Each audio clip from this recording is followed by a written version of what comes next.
t'i kaloj me dy shpërblime që pastaj e lidhe me situatën e zgjedhjeve, me fushatën që do ndodhte.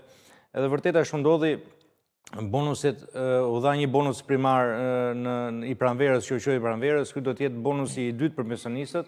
Kjo në një farë mënyrë ishte e pritshme, nuk dije vetëm masa sa do të kalojë, sepse për fat të mirë buxheti, të ardhurat e buxhetit këtë vit kanë qenë në realizim të planit. Vetëm për nëntë mujorin 470 milion euro suficit.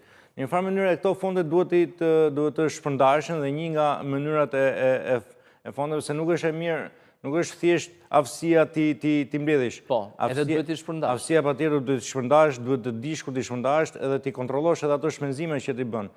Po, me që jemi afër fundit të vitit, nuk kemi mundësi një pjesë e madhe e shpenzimeve, po themi të investive nuk mund të realizohen më, atëherë bën një ndryshim të buxhetit të 2025-ës, edhe për efekt të ndryshimit strukturor të ministrive, sepse disa ministri u shkurtuan, u bashkuan në ministri tjera që patën një nevojë për realokim të fondeve nga njëra ministri.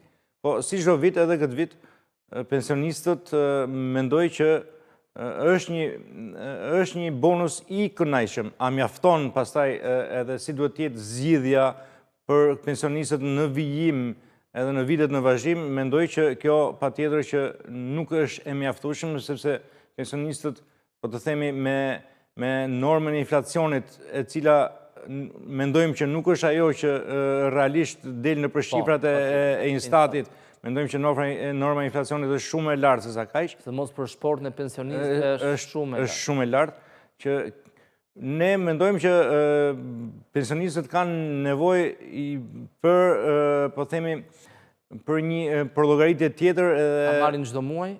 Ta marrin çdo muaj. Domethënë do të thotë që kjo e krijon një lloj pasigurie e qeverisë, sepse gjithmonë do të varet nga realizimi i të ardhurave. Po, varet sa realizon të ardhurat dhe sa jep. Kjo duhet një ekonomi stabil që ti vërtet të kesh mundësi që vërtet që pensionistëve ti rishikohet pensioni, jo më t'i lejmë me këto pensione që janë aktualisht.